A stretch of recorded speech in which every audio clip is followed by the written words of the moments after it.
setting new standards in podcast excellence. You have joined the WBT, fully focused on business and taxes. Here is your host, Michael Lodge.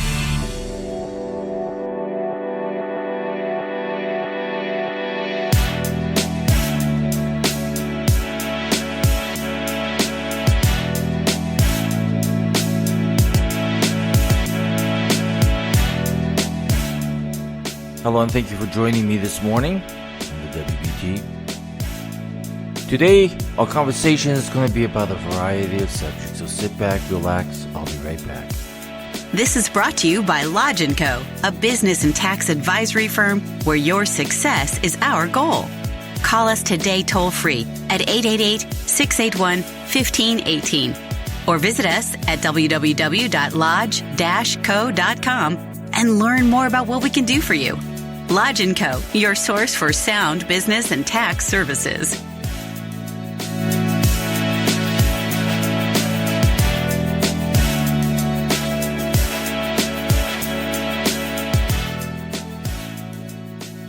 Well, it's a beautiful day here in South Carolina. Saturday, I load up the truck and head down to my home and offices in Palm Beach, and I look forward to it. I am stunned sometimes. Yesterday I had to take my dogs in to get them groomed because they were looking really shaggedy. And in South Carolina we have all this high grass, and these dogs come in, their coats thick with this grass. So I have to cut them down short during the summer months because they just get so raggedy. I never know what's going to pop out of their fur. One day a caterpillar popped out, and that was not a very good sight. If you hear a little pitter-patter of little feet running around, that's because, one, there's literally no furniture in here, so it's not cutting down any of the noise. And these dogs think they can run around, and they always want to be right beside me. Sometimes I have to push them out of the door of this office here so that I can record my podcast. Otherwise, they're going to be running around, playing, and being little brats. But something annoyed me a lot yesterday. So I was at the groomer's, very good groomer. She lets the dogs run around. There's cats all around, and the cats get along with the dogs. It's just one of those atmospheres where the dogs are happy. They're not stressed. Very good cutter. Very good, what do you call it, dog beautician? But the dogs love her because they're not afraid to go in because they know that they're going to have fun. And when those dogs got home yesterday, they literally slept the whole evening and until this morning. They were so tired because they're running around playing with other dogs and exploring. But what really made me sad, I tell you, I almost walked away with a fourth dog. I have 3 dogs that are all rescue dogs. And there was one dog that they had picked up and somebody brought to her. I guess she is kind of like the local shelter in Pickens, South Carolina. And they dropped this little dog, little black dog, and they didn't know what its name was. It didn't have any tags, didn't have anything. Someone just dumped it off at the side of the road. So somebody found it and brought it to her. And so I almost walked away with another dog yesterday. This was such a loving little dog. Now I would have to rename the dog because they named it Skippers, and I already have a Skippy. But why in the world do people have such mean hearts that would just dump off a little dog, less than a year old? Black, beautiful, full of energy, loving dog, always wanted to be held. When I let it out of its cage, and it wanted to be with me the full time because I was waiting for one of my dogs to get done. But why is it that we have hard-hearted people out there that do so much damage to pets? They're innocent. They will love you unconditionally. And they are always there when you are down. They bring you up. That's one thing I love about my dogs, is that they take the time to be with me when I'm lonely. Listen, at this house, I am way out in the country. There's no one that's close enough that will talk to me. These are old farmers out here in Pickens, South Carolina. And they've been here for a long, long time. But listen, we need to treat dogs with love. And cats with love. I was just so amazed to watch the dogs, my dogs, because I've never been around cats, but they went right up to these cats. The cats kind of ignored them. And pretty soon they were playing with each other. It was amazing that they have this love. It's kind of like people, right? Usually dogs and cats, they don't get along unless they don't know that they're not supposed to get along. My dogs don't know any better. So they get along. They played with them. It's kind of like, excuse me, but I'm having a real problem with my breathing because right now we have all this brown stuff coming out of the trees. And it has literally made me want to sneeze. I am fighting off a sneeze at this moment. If you hear a big old sneeze, I apologize for it. But I am fighting off this pollen that is in the air. It's all around me, even in the house. When I go to clean the furniture, this brown stuff comes off because it's the brown pollen that comes off the old trees. And it really becomes disgusting. But let's get back to the dogs. I want each and every single one of you, if you hear about a little dog that needs a home, open up your heart and open up your house. You will find that these puppy dogs and these little cats will love you unconditionally. Better than any human being. They'll always be beside you, no matter what the circumstances. Don't throw them to the side. Don't throw them on the roads. Don't put them in a paper bag and leave them along the side of the road to get killed. If you don't want your dog anymore, find someone that will love it, because there's a lot of people out there that will love it. Listen, I have a friend in Los Angeles, and I'm so proud of him because what he does is he takes dogs who have cancer. He adopts these dogs. They have cancer. They may have some illness where they're not going to be around very long. And he provides them with a home until the day that they pass away. He wants their lives to be memorable, those last few moments of their lives as a puppy dog, to be good, to be filled with love. And I commend my friend from the bottom of my heart for doing that. Some people won't even do that for human beings. Human beings are sometimes cast to the side of the road. If you look at Los Angeles, changing subjects, by the way. If you look at Los Angeles, who has such a high amount of homeless, those individuals are pushed to the side. The city doesn't care. They don't want to try and help. They don't want to get involved. So you have all these homeless who have mental illness and also drug issues. They're pushed to the side, so they're living in tents. Rats are living within them. They have human waste upon the streets, and yet no one does anything about them. I was so amazed. I watched a YouTube video a few months back, and I always remember this. It still sticks into my mind. These tender-hearted helping of people without asking for anything in return, it touches my heart. So, what they did, I think he had $100.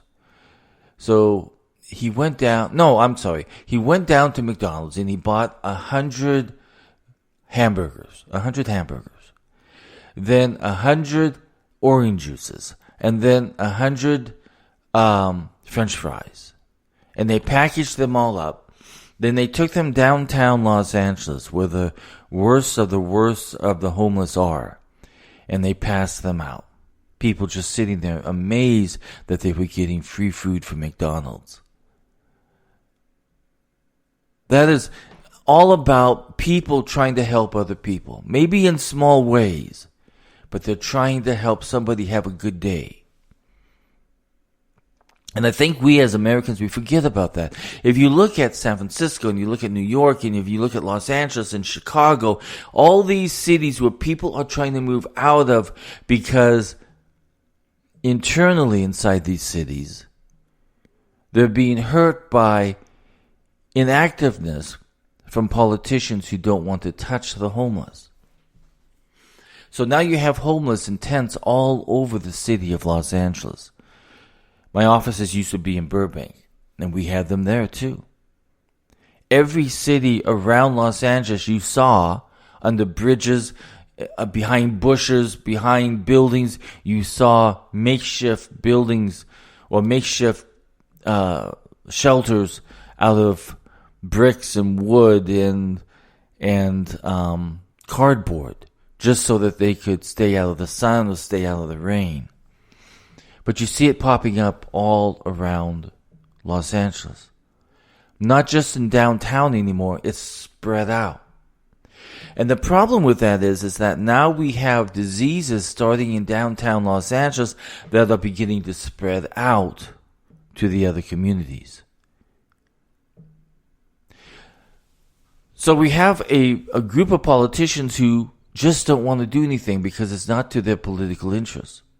They don't care about cleaning up their streets or their neighborhoods or providing mental health facilities or living facilities, temporary living facilities for these homeless.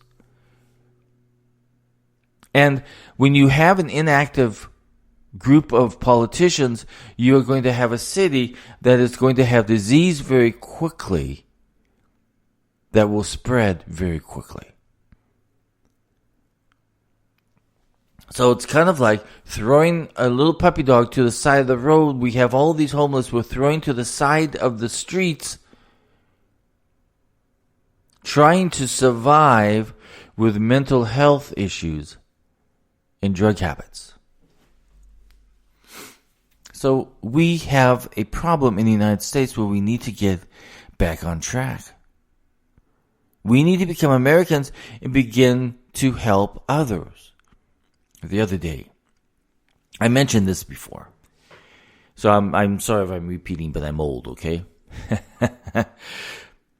There was that big hullabaloo about Baltimore and how the garbage had piled up and that the homeless had been stranded and people were having problems within their cities in cleanliness and health and everything. It was just a bad situation in Baltimore. So a group of people, all volunteers, went into these neighborhoods and began to clean up. Politicians didn't do it. No, they sat by the side because they wanted to be politicians. Politicians are more concerned about their power than about helping people.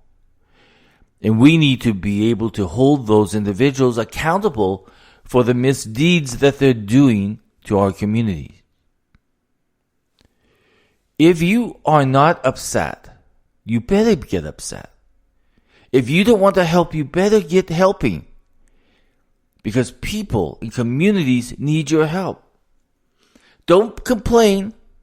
Don't do all that. Get a whole group of people together and get busy and clean up your communities.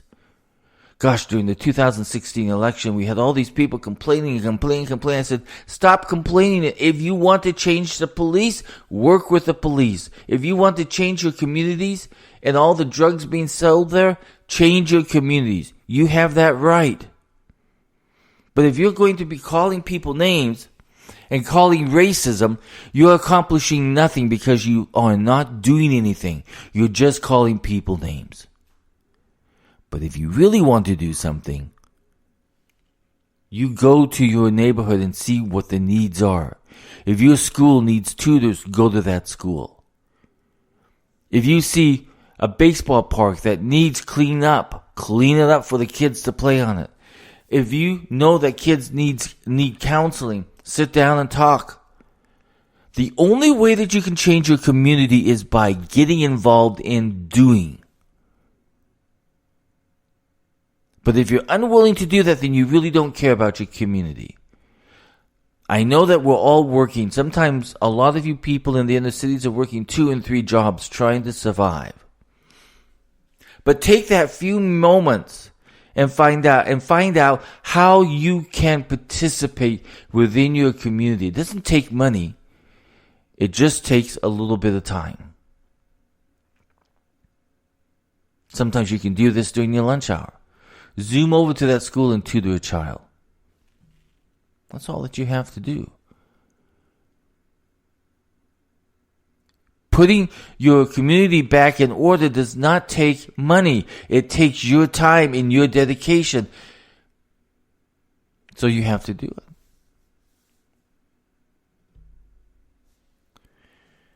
So I said our conversation today was going to be about a bunch of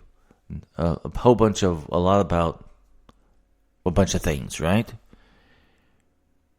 I'm going to change the subject now from my talk, and I'm going to go back into business, because that's what I do. Each day we come here and we talk about business, and we talk about other things too, which we did this morning, right? We talked about other things. The love of pets and the love of people. Now I want you to think just a little bit about the love of your business. If you own a business, what are you doing about participating in the community that you live? How are you getting involved to help your community? Are you hiring from within your community? I think within every community there are talented people. Think about that just for a moment. If you need somebody to be a runner, if you need somebody to drive a car, if you need somebody to be a secretary or a payroll clerk or an accountant or whatever you need, hire from within your community. That is the best way to build up a community, is by you investing in that community. You've already opened up an office, or you're operating out of your home, whichever way. How can you get involved in the way that you run your business that helps your community at the same time? So when you sit down for your 2020 planning, and I want each and every single one of you to do that, because planning is what makes businesses grow.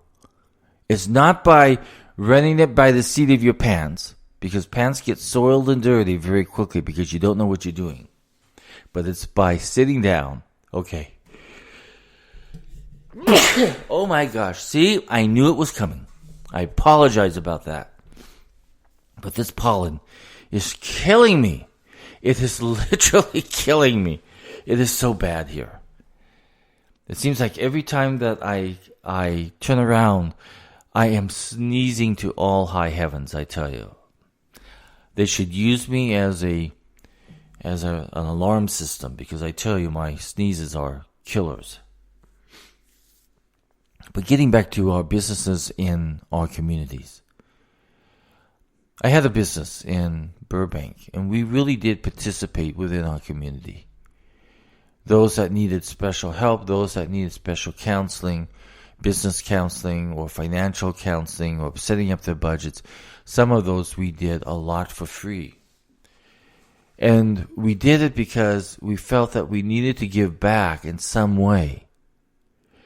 A long time ago, my business was involved with a group out in Loma Linda, California, in the city of San Bernardino, where we had a group of really good people put together a tutoring program called Excel. I've talked about this before, but I really think it's really a great program. And if you look at San Bernardino, we have a high population of Hispanics. And the mothers and fathers and the grandparents do not speak any English whatsoever.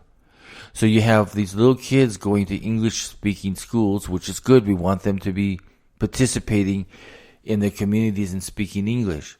But they could not take their homework back home and have their parents help them because the parents could neither read or write English. So we had a group of volunteers, of tutors, that would adopt a child for the whole school's term. And we would sit down with them 2 or 3 times a week and go over their homework and help them understand reading and writing and arithmetic. And we took them on special events, took them up to pick apples. We did all sorts of things to make them want to do learning. The only rule that we had is that, because we had a lot of children who graduated from grade school, went on to high school, and then were going on to college. And it was a tutoring program that was helping them along the way. So we took these kids out on these outings who had never been who had never picked an apple before, who had never been with people before. And so it was this great feeling that at the end of the day, spending the day with these children on these outings, that you had really participated in their learning more about the community in which they lived in. So we had a rule, and the rule is that if they go on to college and they graduate college, and if they don't move away, but if they stay within their community, they have to give back and become a tutor. It was such a great plan. It was an exceptional plan. Of all these, and we had students, we had doctors, we had physical therapists, we had every walk of professional life coming into these schools and tutoring these kids. Let me tell you, you have that ability too. You have the ability to help a child who doesn't know how to read or know how to write. Now, sometimes math is a little tricky. But you try. You try to help these kids. Now, it didn't take any money. It just took time. An hour or 2 a week. So if you really want to change your communities, that's what you have got to do. And businesses have got to play a part in changing a community or helping a community. And if you have internships, bring in an intern from your local community and mentor them, help them, see what they want to be in their life, help them, counsel them. It only takes time. Listen, the most important thing in any business is that you know how to coach other people. And you don't have to spend the whole day coaching. It might be 30 minutes. It might be an hour. It might be a lunch hour. It might be going out to breakfast and coaching and talking things out and through with these individuals, with all of your employees, not just your interns. By you taking just that 1 hour to coach, you could be coaching them on communication skills or production skills or whatever the skill that they are weak in that you know that you can help them with. That's how you put back into your community. Because that individual can then go out after he leaves your company or she leaves your company. They can go out and they can find another job because you provided them with the skills. How great is that? How great is that you are giving into your community? So I guess we did have a theme this morning, right? We had dogs are being dropped off in your community that needs your love because they're going to give you love back. We have the homeless in your community that needs a little tender loving care. Just takes a little bit of time, maybe a little bit of money to help them out, to give them a meal. But you also have the ability of a voice to speak to your politicians that are ignoring the homeless. And then your business. Your business has the ability to give back into your community in several different ways. Just a little touch can go a long ways. So that was the theme. I just realized that we had a theme, and that is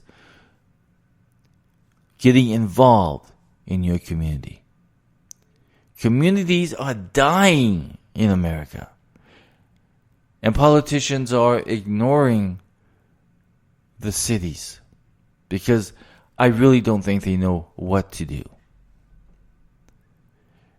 But things get done through people power. People get helped through community power by getting involved.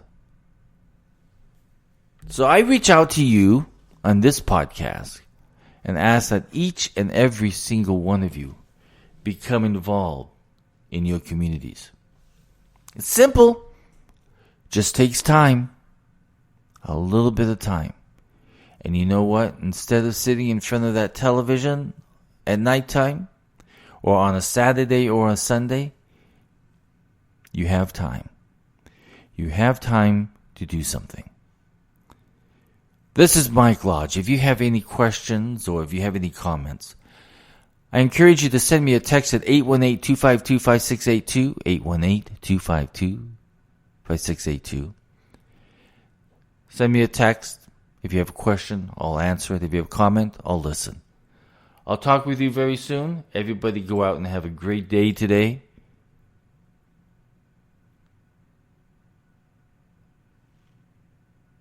And remember, it's all about giving of time. Get to it.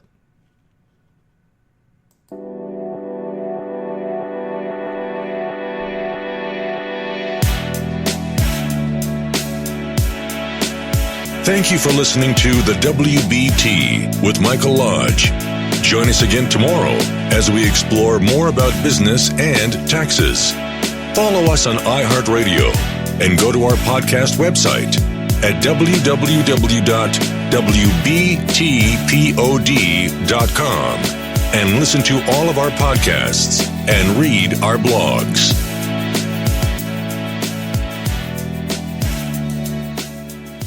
This podcast was produced by Michael Lodge, fully focused on its content.